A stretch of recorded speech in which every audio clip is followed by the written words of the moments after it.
Assalamualaikum warahmatullahi wabarakatuh. Apa kabar para sobat slotter semuanya? Bertemu lagi dengan saya Ibnu Sani Wijaya di dalam obrolan terkini.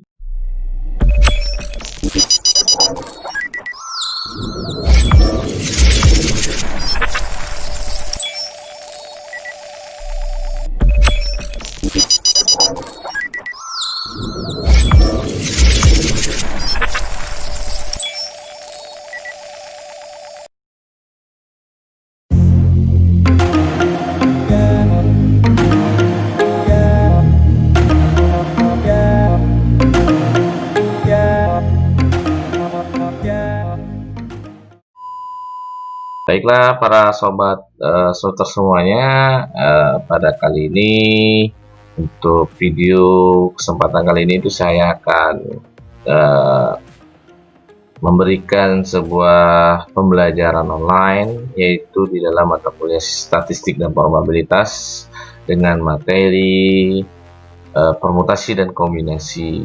Nah, kepada teman-teman semuanya ya, jika memang dalam khususnya untuk channel kita ini adalah membantu para sobat semuanya, ya silakan untuk mengupdate video-video kita berikutnya. Bagi teman-teman yang menyukai channel kita, silakan subscribe ya dari channel kita ini. Dan jika misalnya menyukai video kita, silakan di like dan komen jika misalnya teman-teman ada saran ataupun masukan dari channel kita ini, supaya nanti ke depan berkembang lebih baik lagi. Misalnya ada buat tutorial ini atau pembelajaran yang ingin kita jelaskan, silakan teman-teman berikan komentar di bawah. Oke, baiklah ya, kita langsung saja ya masuk ke dalam materi, di mana materi di sini itu adalah mengenai permutasi dan kombinasi. Oke ya, baiklah, di sini kita masuk ke dalam pembahasan materi mengenai permutasi dan kombinasi. Ini adalah materi ke-6 atau slide ke-6 ya dari materi yang saya buat. Namun untuk video pembelajarannya, ini adalah video pembelajaran yang kedua di dalam statistik dan probabilitas. Berbicara tentang permutasi dan kombinasi, saya yakin para teman-teman semua di sana pasti sudah pernah belajar tentang permutasi dan kombinasi. Nah, di sini sedikit saya jelaskan mengenai sebuah ruang sampel ya. Di dalam hal di sini, penjajahan ruang sampel itu adalah menghitung banyaknya titik atas sebuah kejadian di dalam sebuah ruang sampel tanpa mendaftarkan dulu unsur-unsur di dalamnya.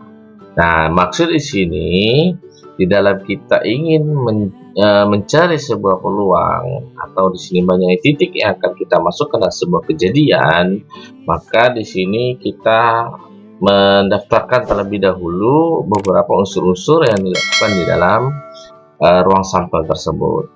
Adapun prinsip dalam pencacahan di dalam ruang sampel di sini, dalam disebut dengan menentukan pencacahan ruang titik tadi, itu menggunakan beberapa prinsip dasarnya. Yang pertama adalah dalam prinsip dasar kaidah penggandaan, kemudian yang kedua permutasi, dan yang ketiga baru ada yang namanya kombinasi. Nah, ini prinsip dasar di dalam pencacahan di dalam menentukan ruang sampel atau disebut dengan pencacahan ruang titik tadi. Nah, kita lihat yang pertama di dalam kaidah penggandaan. Dalam kaidah penggandaan di sini ya dijelaskan bahwa prinsip dasar itu biasanya disebut dengan kaidah penggandaan. Nah, ini adalah kaidah penggandaan. Dalam hal di sini terjadi ya jika dalam suatu operasi dapat dilakukan di dalam banyak cara. Misalnya ada cara pertama ya, ada sebenarnya N1 cara, atau disebut dengan pengoperasian dua yang dilakukan dengan dua cara, atau N2 cara, atau dan seterusnya. Nah, berarti dalam di sini di dalam kaidah penggandaan itu bisa dijelaskan bahwa banyak cara yang dilakukan dalam khususnya untuk kaidah penggandaan. baik itu dalam cara pertama jika dia memiliki satu operasi, dengan cara kedua atau dia memiliki dua pengoperasian, berarti N1 dan juga N2 ini tadi. Nah, disederhanakanlah di dalam kaidah penggandaan di sini ya, jika peristiwa A itu terjadi dengan N cara, maka di peristiwa B terjadi N cara. Nah, di sini akan digabungkan antara peristiwa A dan peristiwa B itu akan terjadi antara M dengan N cara. Misalnya dengan cara A tadi itu kita identikan dengan kaidahnya adalah M. Kemudian dengan cara ke B tadi itu dengan N. Maka jika ingin menemukan dengan cara kedua ini tadi, maka dapat terjadi penggabungan atau penggandaan antara cara yang A dengan cara yang B tadi, yaitu terjadi dengan MN cara. Itu gambarannya disederhanakan dalam kaidah penggandaan. Contoh, nah misalnya sini ya Zoko. Nah, bagi teman-teman yang menonton di sana ya, jika ada kesamaan dalam contoh ini hanya kebetulan ya, tidak ada unsur kesengajaan ya. Baiklah, Zoko memiliki 3 buah kemeja yang berwarna putih, kemudian hijau, kemudian biru. Nah, di dalam di sini Zoko memiliki 3 kemeja dan hanya 2 celana. Dan di mana 2 celana tadi ada hitam, kemudian ada coklat. Nah, pertanyaan di sini adalah berapa banyak kemungkinan pasangan antara kemeja dengan celana tadi. Kalau kita ingin berpasangan satu-satunya, jelas kurang. Karena apa? Celana Zoko cuma hanya ada 2, bajunya ada 3. Nah, ini kita bicarakan dengan ada yang namanya kombinasi atau kaidah penggandaan. Maka di sini dapat sebuah solusinya. Berarti apa? MN cara tadi kita gunakan berarti dengan menggabungkan. Misalnya dengan Zoko itu tadi berarti ada 3 kemeja, 2 celana. Berarti ada 2 dan dengan 3 maka ada 6 cara yang akan dilakukan. Ya.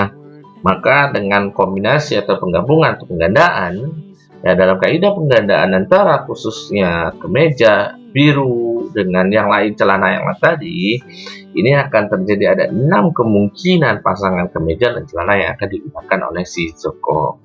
Nah, sebagai contoh seperti ini ya. Oke, bisa jadi kemeja putih dengan celana hitam, kemeja putih dengan celana coklat, bisa saja terjadi. Atau kemeja hijau dengan celana hitam, atau kemeja hijau dengan celana coklat, atau dengan kemeja biru dengan celana hitam, atau kemeja biru dengan celana coklat. Berarti ada 6 kemungkinan ya, antara khususnya celana yang akan digunakan atau pasangan kemeja dengan celana tadi yang akan digunakan oleh si Zoko. Nah, kemudian yang berikutnya tadi kaidah penggandaan. Kemudian prinsip dasar yang kedua dalam pencacahan titik tadi itu permutasi. Apa itu permutasi? Permutasi di sini dijelaskan adalah suatu susunan yang dibentuk oleh keseluruhan atau sebagian dari sekumpulan benda. Ini yang dikatakan dengan yang namanya permutasi. Dalam permutasi, ya mungkin teman-teman semuanya udah pernah belajar, ya atau yang baru belajar. Nah, di sini dengan biasanya ya di dalam permutasi itu diperhatikan dengan yang namanya faktorial. Ya, faktorial berarti lambangnya tanda seru. Ya, oke. Misalnya, ya dari huruf A, B, C dipermutasikan, maka di sini akan kemungkinan permutasi yang akan muncul dari huruf tersebut ada beberapa kemungkinan. Ada A D C atau A C B, B A C atau B C A atau C A B dan bahkan mungkin C B A. Ya. Nah, kemungkinan ini akan mungkin terjadi dalam khususnya diperhatikan karena susunan tersebut. Walaupun semuanya dianggap berbeda. Oke. Nah, dalil pertama di dalam permutasi banyaknya permutasi n yang berbeda adalah n faktorial. Berarti jika kita ingin mencari n benda, maka akan dibandingkan di dalam sini permutasi adalah n faktorialnya, banyaknya n tersebut. Ini yang dilakukan dalam khususnya dalil pertama di dalam permutasi. Ya, konsep bilangan faktorialnya misal seperti ini ya, n faktorial tadi, maka n dikali dengan banyaknya faktorial yang akan digunakan dan seterusnya. Begitu juga mengikuti jika dia 2, 3 dan seterusnya. Nah, di sini jika misalnya banyak n-nya 1, berarti dia faktorial 1. Jika n-nya 3, maka faktorial 3 dan seterusnya. Oke. Contoh ya dalam hal ini dalil pertama dalam permutasi. Dalam hal sini contohnya berapa cara menyusun bola lampu merah, biru, kuning dan hijau. Nah, ini berarti kita akan berbicara banyaknya n dan n benda yang akan dimasukkan. Berarti n benda di sini adalah bola lampunya. Maka di sini didapatkan dalam solusinya ya terdapat ada 4 objek yang berbeda. Ya, ada merah, biru, kuning, dan hijau. Maka di sini berarti ini n-nya ada 4 benda. Ya, berarti bola lampunya itu ada 4 ya. Maka di sini ada 4 faktorial. Maka gimana cara dalam permutasinya? Maka digunakanlah 4 faktorial mulai dari 4, 3, 2, 1. Maka ini dikalikanlah 4 kali 3 kali 2 dan kali 1. Maka hasilnya dapatlah di situ 24. Ada dalil kedua dalam permutasi. Banyaknya permutasi R benda dari N benda yang berbeda. Kalau tadi ya dengan N benda. Ya, kalau ini ada permutasi R-nya dari benda N-nya. Ya, perhatikan dalam contoh-contoh ini ya. Nah, contohnya di sini ya, dari 40 nomor rekening ya akan diundi 3 untuk memenangkan undian. Undian urutan pertama itu mendapatkan uang tunai 10 US dollar. Undian kedua itu mendapatkan wisata. Dan yang ketiga itu sebuah mobil sedan. Berapa banyaknya susunan pemenang yang mungkin terbentuk jika satu nomor rekening yang hanya berhak? Jadi ibarat kata di sini dari 40 nomor rekening itu diundilah ya dari 3 pemenang tadi. Namun di sini banyaknya susunan pemenang yang mungkin terbentuk dalam satu nomor rekening berhak dalam satu hadiah masing-masing. Ada berapa? Ini yang ditanyakan. Maka dapat sebuah pertanyaan tadi ya, jawabannya adalah maka di sini ada n benda, n bendanya, kemudian berapa peluangnya atau permutasi tadi ya, dan berapa r benda yang digunakan. Maka n faktorial dengan rumusnya ya, n faktorial dibandingkan dengan n benda yang berbeda dengan r benda tadi. Ya, difaktorialkanlah. Maka dapatlah jawaban tadi. Ya, karena tadi di situ ada 40, maka diberhentikan di sini sampai 37. Karena apa 37? Nah, di sini ya terlihat bahwa tadi kan dijelaskan di dalam rumusnya ya n dikurang dengan r. Berarti n benda tadi banyaknya benda dengan r benda yang berbeda. Maka dikurangin dapatlah hasil dari 40 dikurang 3 itu dapat hasil 37. Nah, dari 37 inilah yang dimana berarti dalam faktorial 40 tadi itu akan mentok di 37. Ya, berarti kita terakhir adalah faktorial 37. Berarti 40, 39, 38, dan 37 faktorial. Nah, dibagi dengan 37 faktorial, maka hasilnya dapatlah ini dia. Jadi dengan banyak undian tadi akan dibuat, yaitu sebanyak 59.280 kali. Ya, berarti peluangnya banyak. Ya, berarti bisa di berapa kali pun itu tidak ada masalah dalam undian tersebut. Ini dalil kedua dalam permutasi. Dalil ketiga dalam permutasi, banyaknya permutasi n benda yang disusun dalam suatu lingkaran adalah n dikurang 1 faktorial. Tadi n plus r-nya ya, maka ini berarti jumlah banyaknya benda itu akan diturunkan dalam 1 faktorialnya. Contoh dalam permutasinya, 6 orang bermain kartu bridge. Kita tahu ya kartu bridge ya, kalau kita istilahnya itu kartu remi ya. Kartu bridge dalam susunan melingkar, berapa susunan yang mungkin dibentuk dalam kartu bridge? Maka di sini dapatlah dalam jawabannya. Ya, maka di sini dalam kartu bridge itu ada 6 ya, ada 6 motif benda ya dalam kartu bridge-nya. Maka sebagai ini adalah n faktornya adalah 6. Karena kartu bridge-nya ada hati, keriting, skop, semuanya lah seperti itu ada 6. Maka permutasi dalam melingkar ya, kita akan turunkan. Maka di sini n-nya tadi adalah 6, maka di situ dikurang 1. Ya, maka di n yang tadi 6 dikurang 1 faktorial. Hasilnya adalah faktorial 5. Maka faktorial 5 tadi 5 faktorial, maka di sini dapatlah 120. Itu ya contoh dalil ketiga permutasi. Oke, dalil keempat permutasi. Banyaknya permutasi untuk sejumlah n benda di mana ini jika misalnya dalam bentuk jenis kelompok ya. Jenis kelompok yang pertama itu berjumlah n1, yang kedua berjumlah n2 sampailah seterusnya. Nah, dalam di sini ya, dalam n tadi jumlahnya maka n1 plus n2. Sampai berapa jumlah dari khususnya benda yang akan dikelompokkan tadi, ini akan dijumlahkan sebanyak n ya tadi. Oke. Ya, maka di sini dalam berjumlahnya tadi dapatlah sebuah faktorialnya. Ya, kita lihat dah contohnya ya, biar lebih gampang ya, kita langsung masuk ke dalam contoh di dalam dalil keempat permutasi. Ya, berapa permutasi dari kata statistika?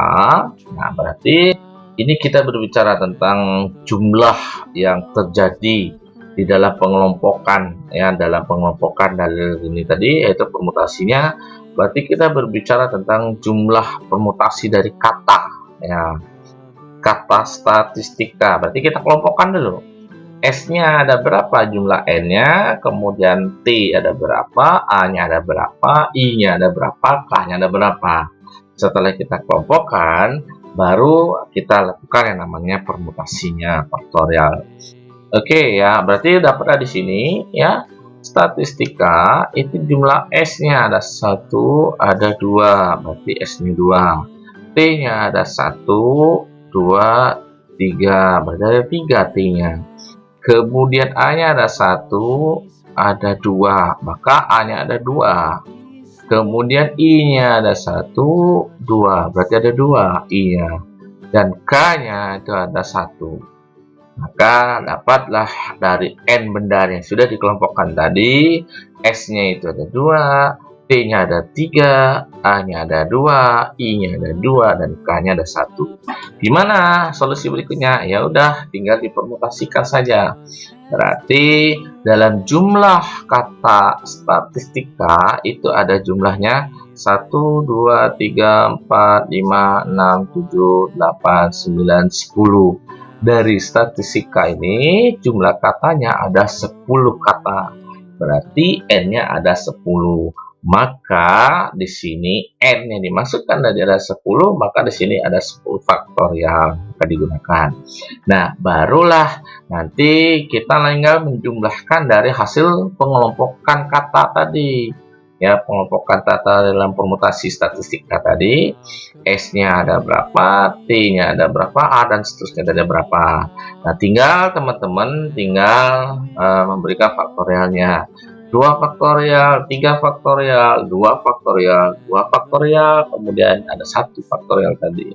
Nah, jika sudah dijumlah tadi, dapatlah hasilnya 75.600. Nah, itu ya dalam dalil keempat permutasi. Contoh kedua bisa menggunakan seperti ini ya. Dari 7 orang mahasiswa akan dilakukan pemisahan kelas. Berarti 7 ya, 7. Oke, pemisahan kelasnya antara lain ada 3, ada 2, dan ada 2. Kelas 7 berarti ya. 3 orang masuk ke kelas 1. 2 orang masuk ke kelas 2. 5 berarti ya. Dan yang 2 lagi berikutnya masuk ke kelas 3. Kelas 7 orang berarti. Dalam pemisahan kelasnya udah terdapat ada 3 kelas berarti. Oke, maka di sini ya dari jumlah N tadi, yaitu ada 7 orang mahasiswa berarti. Maka di sini dari 7 orang mahasiswanya difaktorialkanlah 3, 2, 2. Maka dapatlah 210. Ya, begitu ya dalam khususnya untuk permutasi, contoh dalam dalil keempat. Nah, kemudian kita masuk ke dalam prinsip dasar ketiga dalam baca. Ini adalah kombinasi. Nah, kombinasi apa? Ini ya sesuai dengan namanya, kombinasi itu menggabungkan, ya, menggabungkan beberapa objek dari suatu kumpulan tanpa memperhatikan urutannya.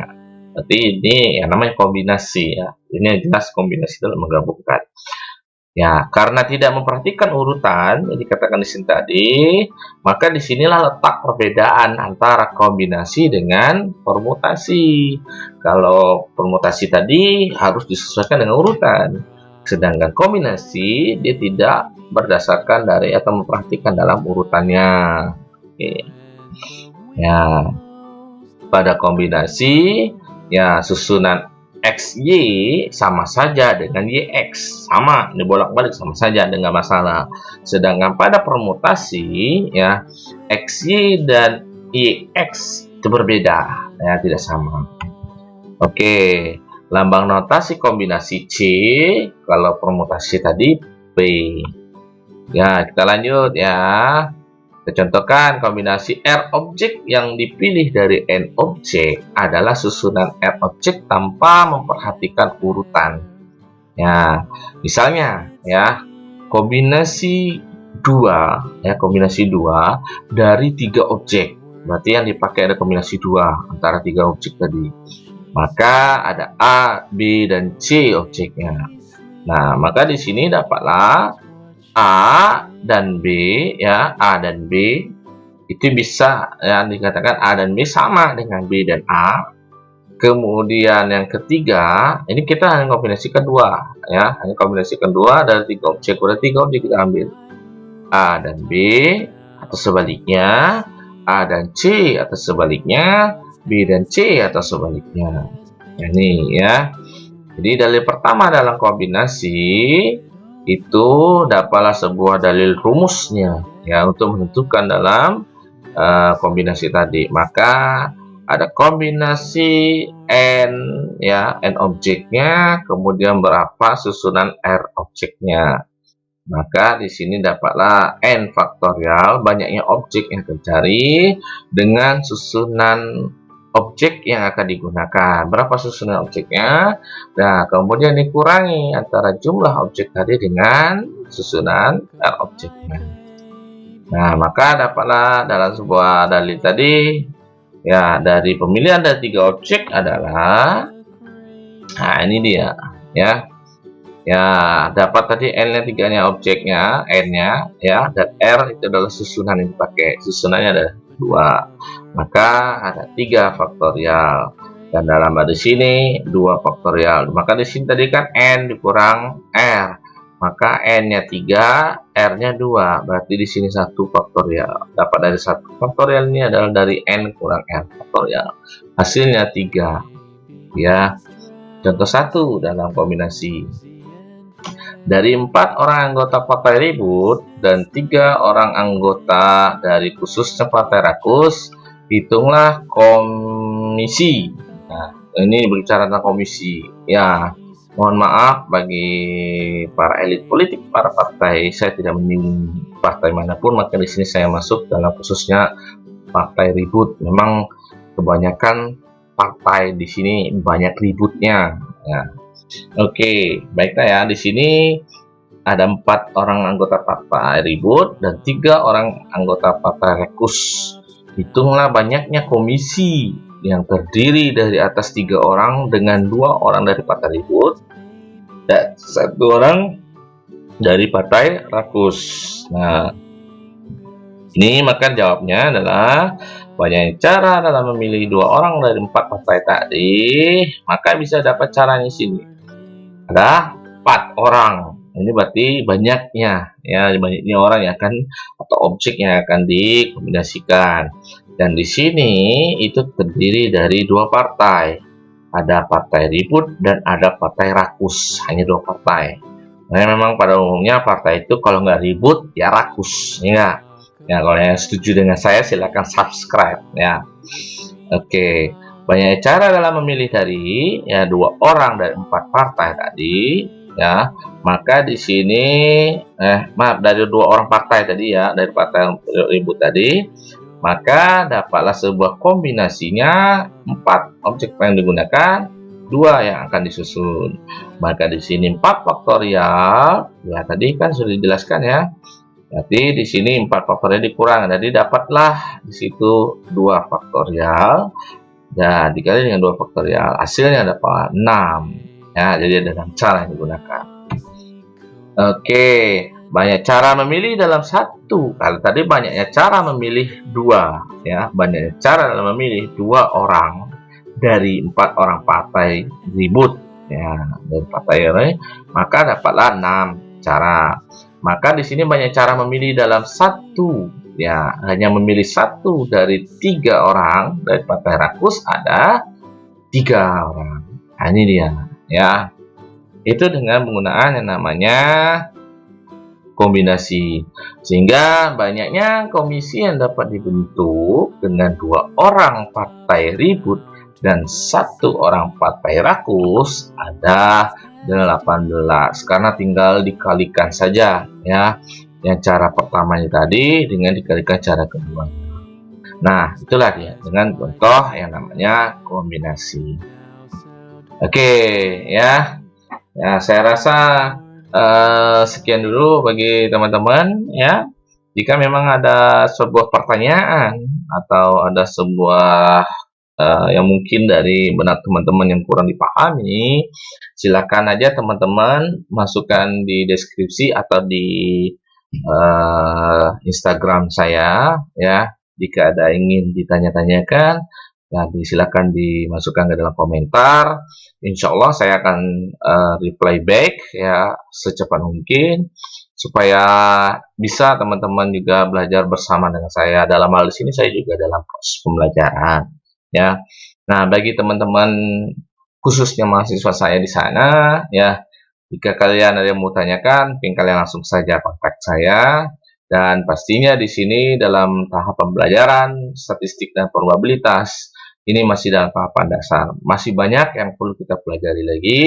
Ya, mungkin dalam tahapan dasar terlebih dahulu, baru nanti kita akan masuk ke dalam tahapan pembelajaran yang lebih ke dalam pembahasan mengupas tentang yang namanya statistik real, murni statistik dan juga probabilitasnya. Oke, baiklah teman-teman semuanya. Ya, dari khususnya untuk saya ya, mungkin dari pembelajarannya sekian dulu ya. Bagi teman-teman yang menyukai video ini, ya silakan di like ya. Bagi yang ingin ada masukan dari video saya di sini, silakan di komentar, yang komentar dalam khususnya positif pastinya di sini untuk pengembangan channel kita ke depan. Dan bagi yang ingin up to date atau mengupdate terbaru dari video kita, maka silakan teman-teman subscribe, karena subscribe itu gratis. Oke ya teman-teman semuanya, demikian dulu, terima kasih. Assalamualaikum warahmatullahi wabarakatuh. Salam belajar online.